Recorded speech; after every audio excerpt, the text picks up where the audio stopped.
चोरी का नारा उन्होंने बिहार के सड़कों पे उठाया, उस वोट चोरी की गूंज हमने सदन के अंदर हमने सुनी, पूरे देश भर ने सुनी कि किस प्रकार से चुनाव आयोग निष्पक्ष नहीं है, किस प्रकार से चुनाव आयोग भाजपा सरकार का एक कठपुतली बन चुका है। और इसीलिए आज हम सब दिल्ली के इस राजधानी में आए हैं राहुल गांधी जी के हाथ को और मजबूत करने के लिए, देश की आवाज को और मजबूत करने के लिए कि वो चाहे सत्ता में बैठे हुए लोग अगर उनको लगता है कि वो हर दिन हर महीने चोरी कर पाएंगे तो उनके चोरी को पकड़ने के लिए हर बूथ में, हर गांव में, हर ढाणी में लड़ाई लड़ेगा हमारे कांग्रेस का कार्यकर्ता।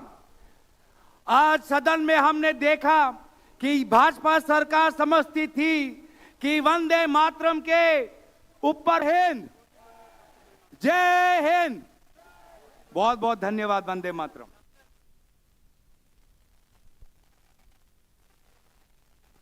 साथियों, प्रियंका गांधी जी हमारे बीच में हैं।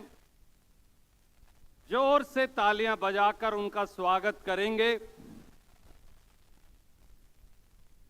और एक नजर इस मंच के सामने जरूर दौड़ाइए। ये हिंदुस्तान के 5 करोड़ से ज्यादा लोगों के दस्तखत हैं।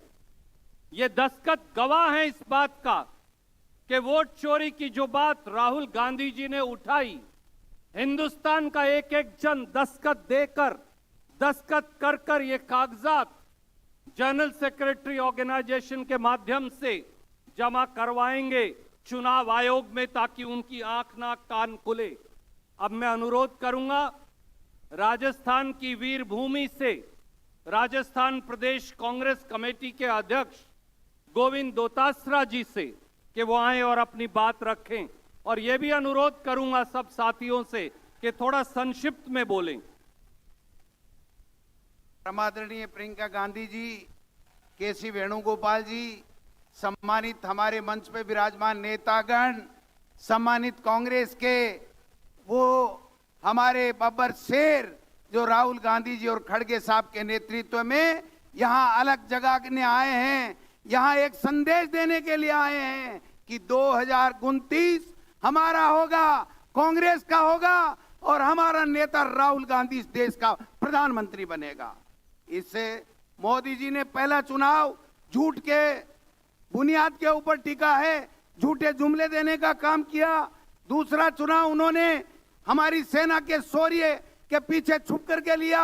और तीसरा चुनाव दावे के साथ कह सकते हैं कि वोट चोरी के आधार के ऊपर इस वोट को चोर करके इन्होंने सत्ता हासिल का काम किया है। आज संवैधानिक संस्थाओं का दुरुपयोग करके ये हमें डराना चाहते हैं। हम कांग्रेस के वो सिपाही शेर हैं जो राहुल गांधी जी और खड़गे साहब के नेतृत्व में न डरेंगे न धमकेंगे, इस मोदी को हटा के रहेंगे। ये मैं निवेदन करने के लिए आए हैं।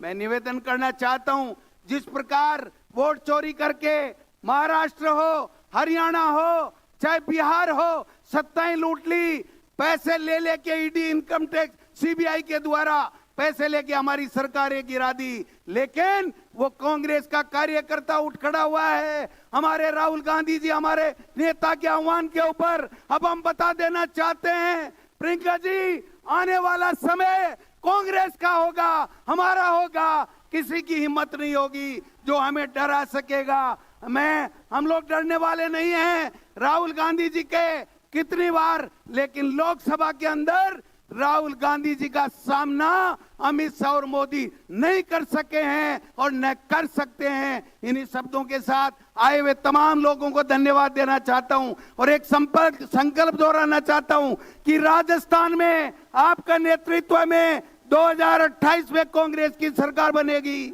और 2029 में राहुल गांधी इस देश का प्रधानमंत्री बनेगा।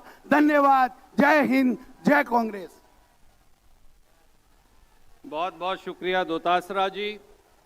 रामलीला ग्राउंड का ये ऐतिहासिक ग्राउंड गवाह है कि इस देश में एक नया संकल्प और एक नया उद्गार लेकर राहुल जी के नेतृत्व में, खड़गे जी के नेतृत्व में कांग्रेस पार्टी के साथी यहाँ मौजूद हैं और अब मैं अनुरोध करूंगा हरियाणा प्रदेश कांग्रेस कमेटी के अध्यक्ष, एक ऐसे नौजवान जो अहीरवाल की धरती से आते हैं और असीम मेहनत से कांग्रेस का झंडा बुलंद कर रहे हैं, राव नरेंद्र सिंह जी।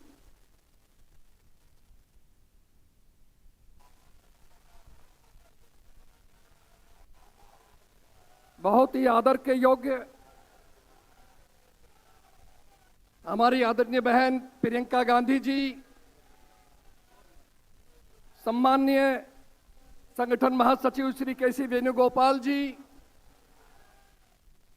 सम्मानित मंच जो हमारी कांग्रेस पार्टी के सभी शीर्ष नेतृत्व जो आज विराजमान है, देश के कोने कोने से आए हुए सम्मानित साथियों, आप लोग जो हमारे नेता आदरणीय राहुल गांधी जी ने जो हरियाणा के दर्द को समझा, हरियाणा की पीड़ा को समझा और जो प्रेस के सामने, मीडिया के सामने जो बात रखी कि हरियाणा के चुनाव में भारतीय जनता पार्टी ने 25 लाख वोटों की चोरी की है, हरियाणा में हर 8वां वोट फर्जी था, उस चुनाव बात को लेकर के हरियाणा के हर कोने कोने में साथियों हम लोग गए हैं।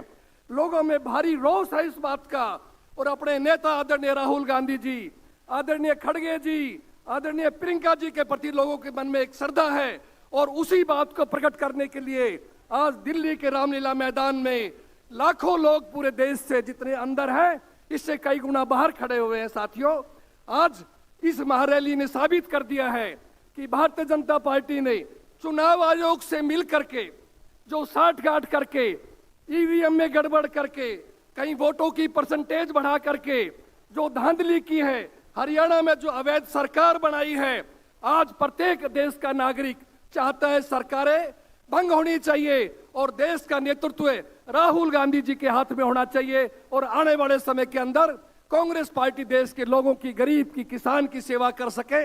इसीलिए हम कहने आए हैं, हम अपनी तरफ से, हरियाणा के भाइयों की तरफ से कांग्रेस पार्टी का आदरणीय खड़गे जी, आदरणीय राहुल जी, आदरणीय प्रियंका जी का बहुत बहुत धन्यवाद करते हैं।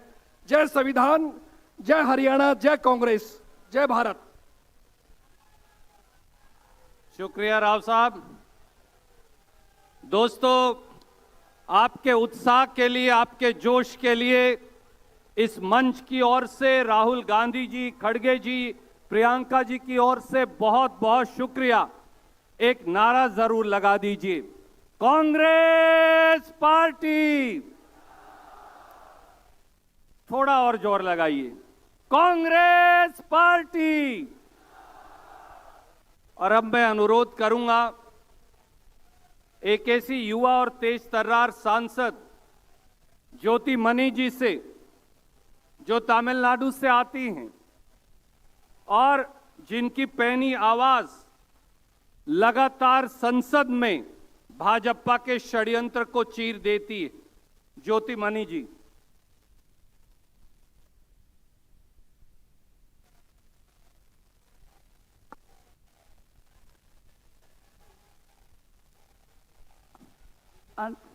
I speak in English. Honorable Congress President and the Parliamentary Party Chairperson, our Leader of Opposition, Rahul Gandhi ji, and Priyanka Gandhi ji, General Secretary Organization, K.C. Venugopal ji, and all the respected senior leaders, and my brothers and sisters, good afternoon to all. I just like to make very few points how Election Commission is completely sided with the BJP and destroy the foundation of Indian democracy. The Rahul ji is the first and only leader in the country who fight against this Election Commission, fight against this SIR, is still fighting against the brutal fascist regime of BJP. We are here to support him. I would like to quickly make 3-4 points how Election Commission is completely manipulating the process. Any free and fair election, voter list is the basic thing. Rahul ji already explained to all of us, the entire country, how election is manipulated through voter list. I make only 3 valid points.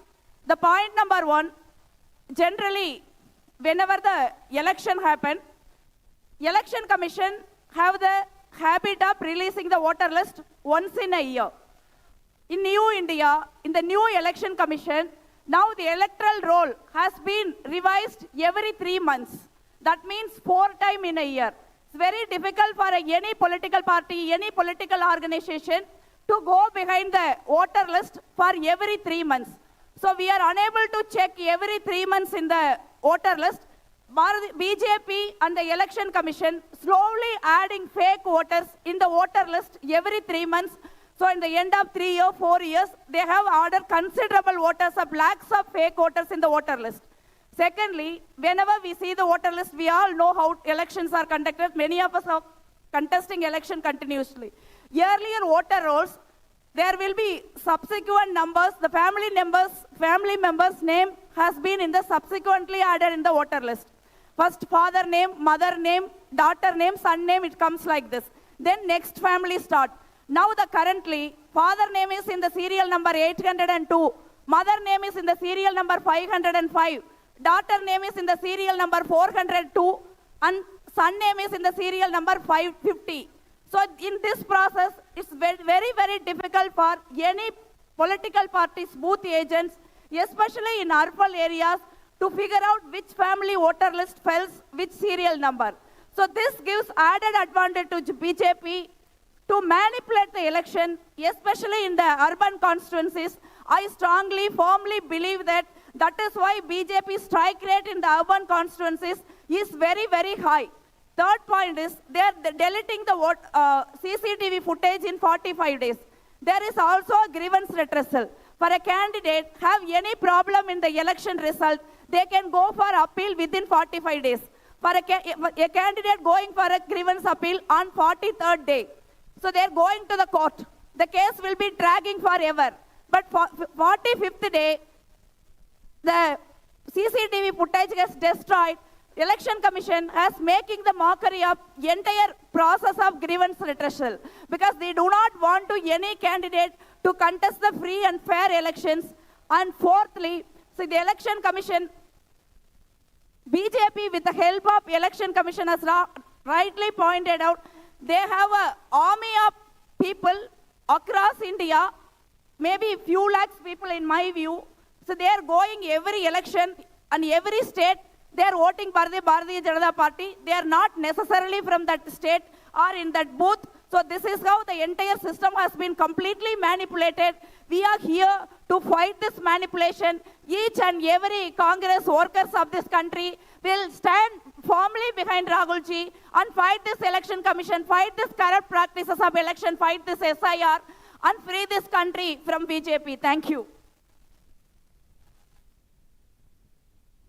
बहुत बहुत शुक्रिया। साथियों, मणिपुर एक ऐसा प्रांत है, हमारा अभिन्न अंग, जिसने लगातार बीजेपी के षड्यंत्र का प्रकोप सहा है। मणिपुर के प्रदेश कांग्रेस अध्यक्ष मेघचंद्रा जी हमारे बीच में हैं।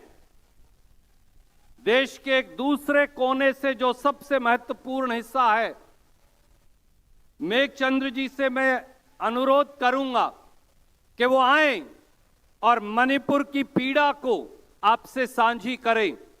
मेघचंद्र जी।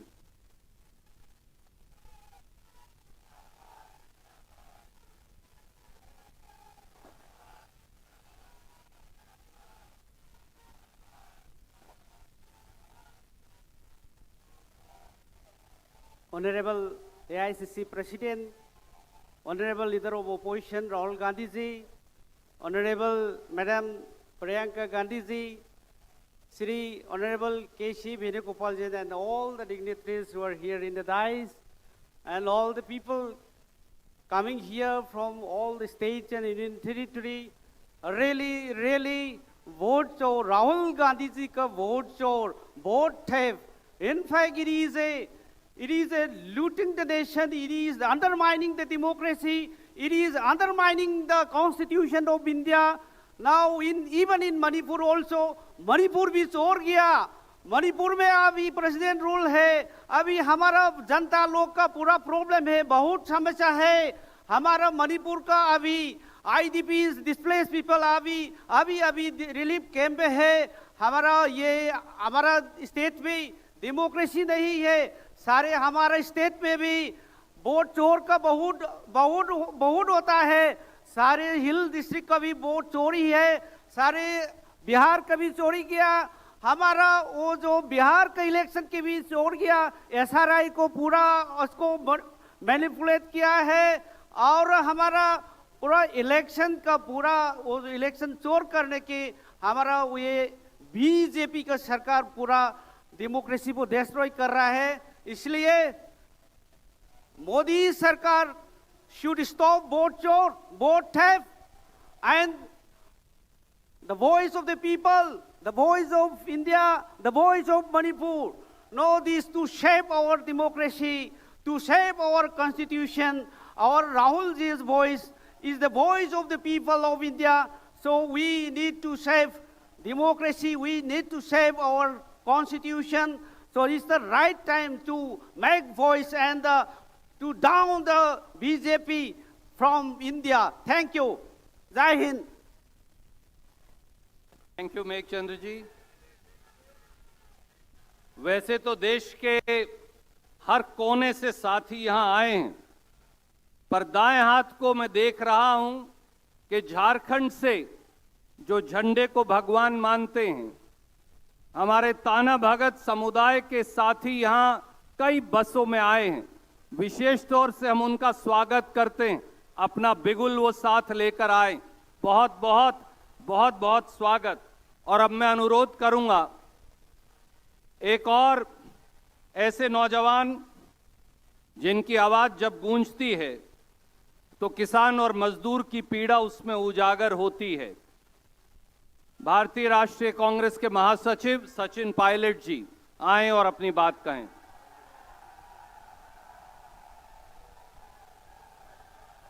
मंच पर उपस्थित सभी नेतागण, संगठन महासचिव वेणुगोपाल जी, सम्मानीय प्रियंका जी और इस ऐतिहासिक रामलीला मैदान में देश भर से पधारे हुए तमाम हमारे कांग्रेस के साथियों को मैं सादर प्रणाम करता हूं।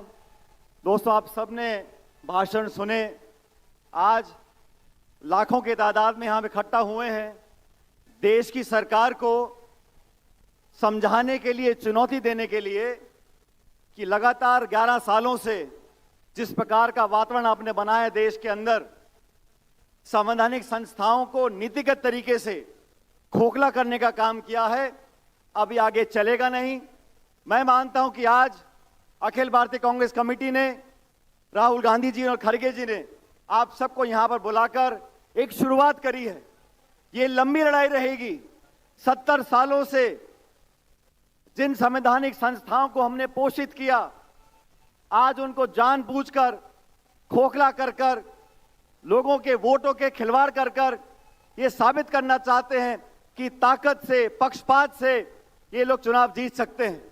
साथियों, हमारे अड़ोस पड़ोस में चाहे चीन हो, चाहे पाकिस्तान हो, चाहे नेपाल हो, चाहे श्रीलंका हो, किसी भी देश को लोकतंत्र का उदाहरण नहीं मानते। भारत को लोकतंत्र का उदाहरण इसलिए मानते हैं कि हमारे यहाँ पर जो चुनाव प्रक्रिया है, जो चुनाव प्रणाली है, वो पक्षपात से ऊपर उठकर है। हमारे यहाँ पर जो निर्वाचन आयोग है, उसे नेता, दल, विचारधारा से ऊपर उठकर काम करना चाहिए।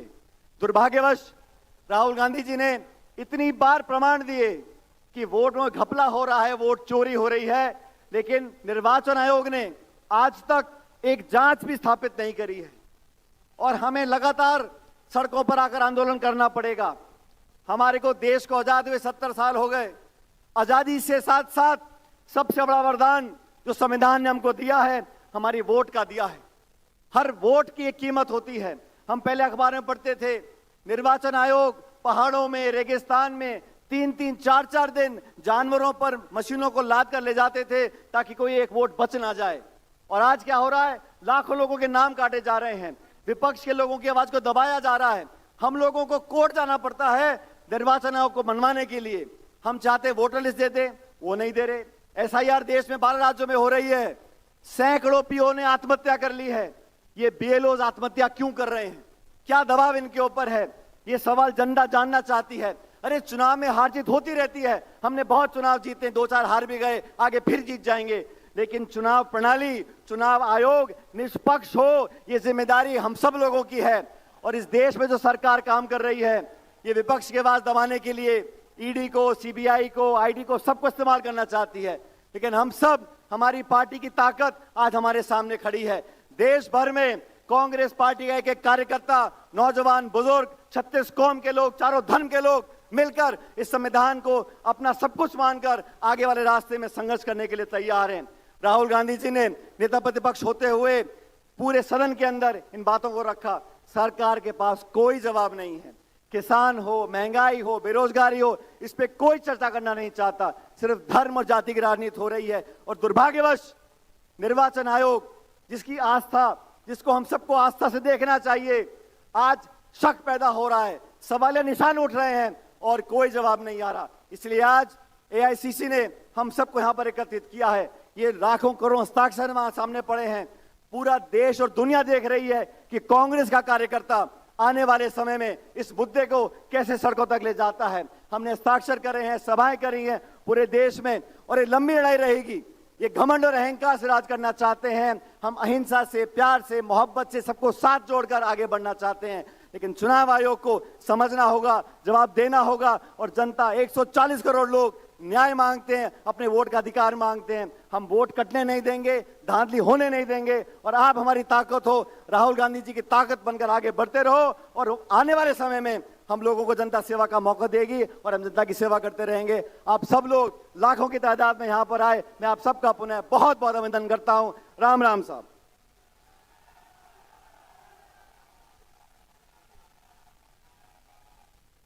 शुक्रिया सचिन भाई। विक्रांत भूरिया जी जहां मेरी आवाज सुन रहे हो वो यहां मंच पर आ जाएं, और इमरान प्रतापगढ़ी जी भी। मैं अब अनुरोध करूंगा हिमाचल प्रदेश के मुख्यमंत्री, जिन्होंने युवा कांग्रेस, प्रदेश कांग्रेस, छात्र संघ, अनेकों भूमिकाओं में एक विशेष भूमिका कांग्रेस पार्टी के संगठन में निभाई, और एनएसयूआई से, यूथ कांग्रेस से उठे हुए एक साथी को कांग्रेस पार्टी ने इस बार जब बहुमत आया तो हिमाचल प्रदेश का मुख्यमंत्री बनाया। यही कांग्रेस की ताकत है, यही राहुल जी और खड़गे जी की सोच है। आदरणीय सुखविंदर सुक्खू जी, मुख्यमंत्री हिमाचल प्रदेश।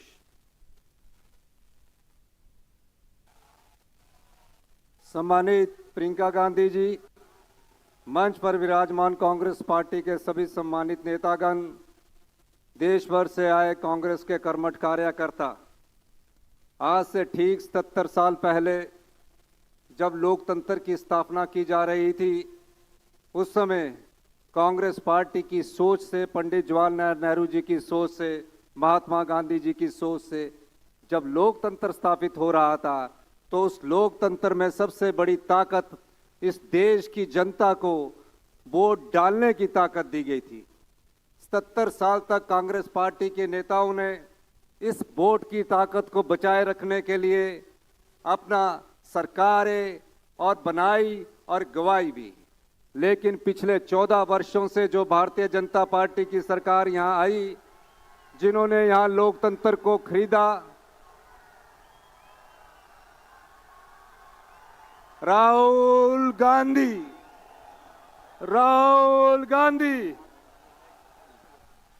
दोस्तों, राहुल गांधी जी आपके बीच में हैं, जिनका आपको इंतजार था। 2 नारे मेरे साथ लगाएंगे। राहुल गांधी, राहुल गांधी। एक बार और हाथ उठाकर जोर से, राहुल गांधी। मल्लिकार्जुन खड़गे, श्रीमती सोनिया गांधी, श्रीमती प्रियंका गांधी। बहुत बहुत शुक्रिया। सुखू जी, आप कंटिन्यू करिए, मैं माफी चाहूंगा खलल के लिए। जिस लोकतंत्र में वोट की ताकत को कांग्रेस पार्टी ने संरक्षण दिया, उस लोकतंत्र को खरीदने की किसी पार्टी ने कोशिश की है तो वो भारतीय जनता पार्टी है। उस लोकतंत्र में वोट की ताकत को कमजोर करने की किसी ने कोशिश की है और वोट की ताकत को कमजोर करने की किसी ने कोशिश की, वो भारतीय जनता पार्टी है।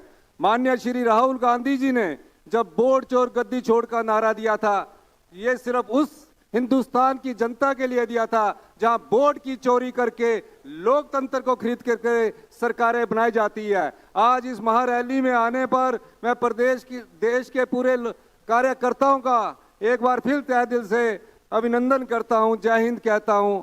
और इस ताकत के बल पर हम इस लोकतंत्र को बचाएंगे और जो राहुल गांधी जी ने आह्वान किया है वोट छोड़ गद्दी छोड़ का, राहुल गांधी जी के साथ कंधे से कंधा मिलाकर चलेंगे। जय हिंद, जय जय भारत।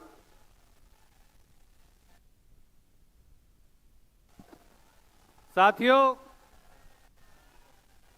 जैसा राहुल जी जब आए तो वो देख रहे थे, ये लगभग 6 करोड़ 5 करोड़ से अधिक हिंदुस्तान के लोगों के दस्तखत हैं वोट चोरी के खिलाफ, जो गवाह हैं कि ये सरकार लोगों की वोट से चुनकर नहीं आई, चोरी से बनकर आई है।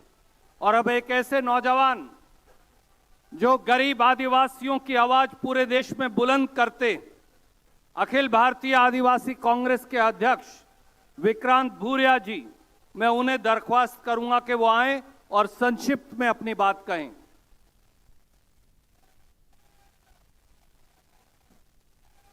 सम्मानित मंच, साथियों, ये लड़ाई बहुत बड़ी है।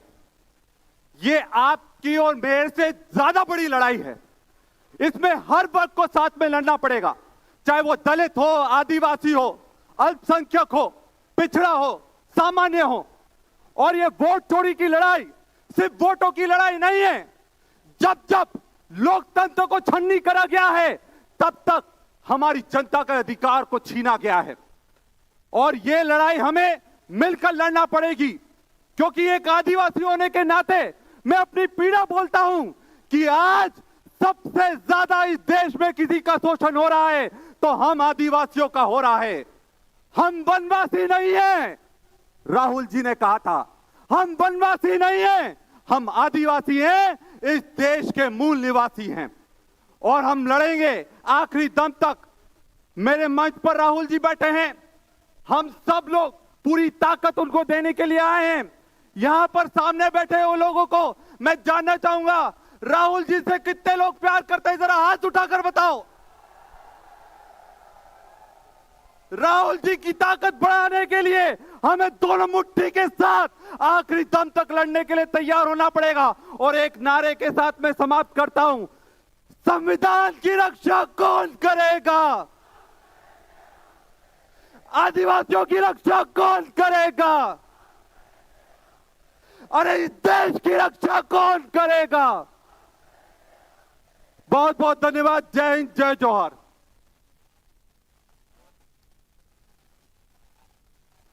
साथियों, आपके जोश के लिए, आपके जज्बे के लिए, आपके धैर्य के लिए आप सबका बहुत बहुत शुक्रिया खड़गे जी और राहुल जी की ओर से। मैं अब अनुरोध करूंगा, तेलंगाना में जब कांग्रेस पार्टी ने एक नया इतिहास रचा तो एक नौजवान के हाथों में तेलंगाना प्रदेश की कमान आई। तेलंगाना के युवा मुख्यमंत्री हमारे साथी रेवंत रेड्डी जी से कि वो आए और अपनी बात कहें।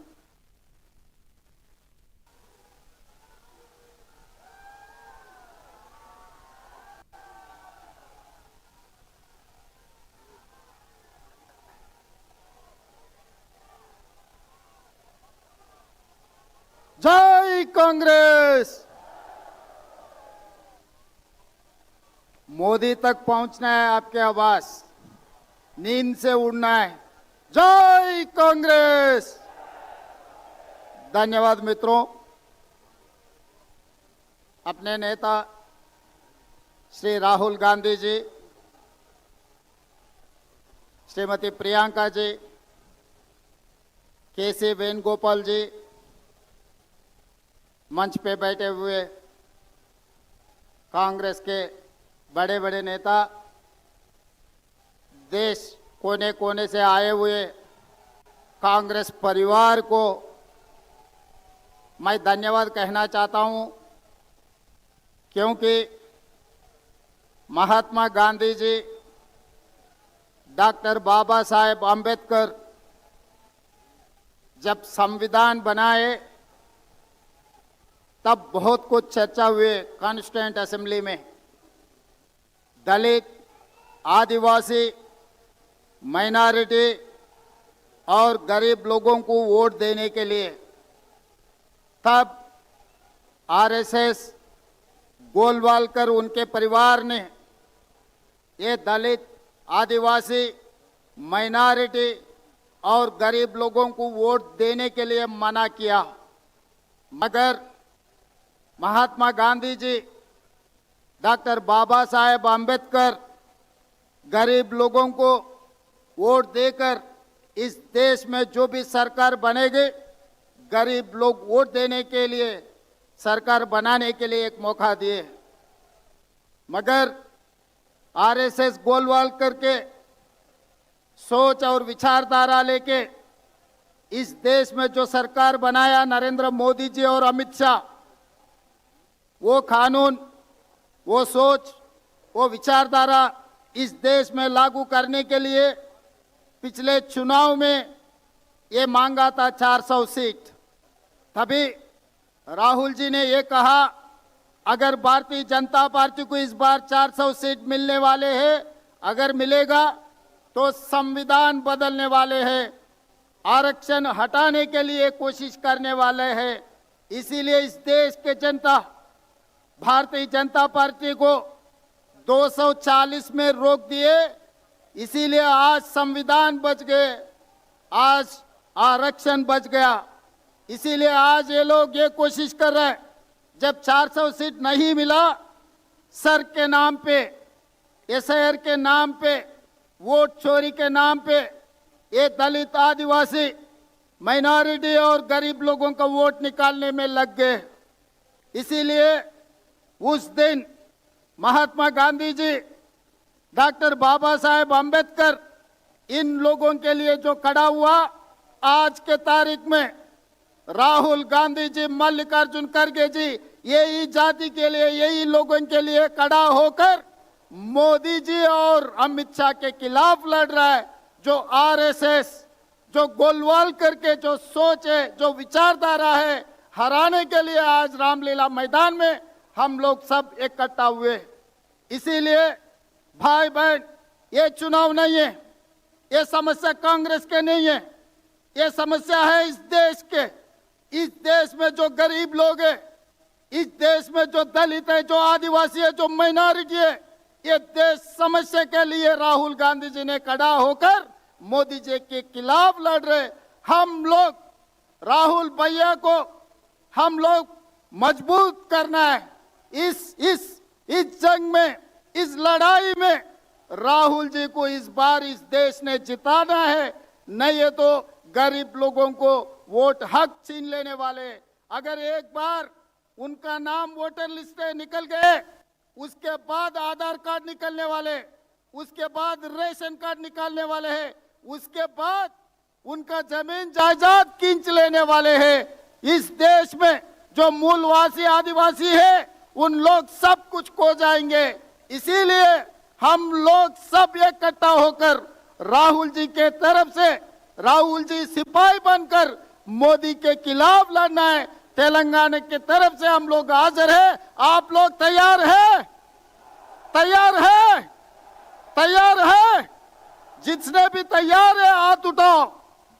जय कांग्रेस, जय राहुल गांधी। धन्यवाद मित्रों। बहुत बहुत शुक्रिया रेवंत जी। राहुल गांधी जी आपके बीच में हैं और बहुत जल्द कांग्रेस अध्यक्ष भी आपके बीच में होंगे।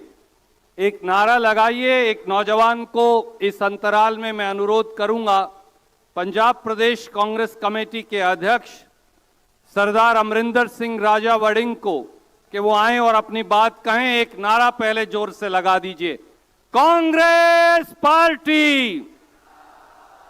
एक और बता दीजिए, संविधान की रक्षा करने के लिए राहुल जी के साथ कंधे से कंधा मिला के कौन चलेगा? संविधान की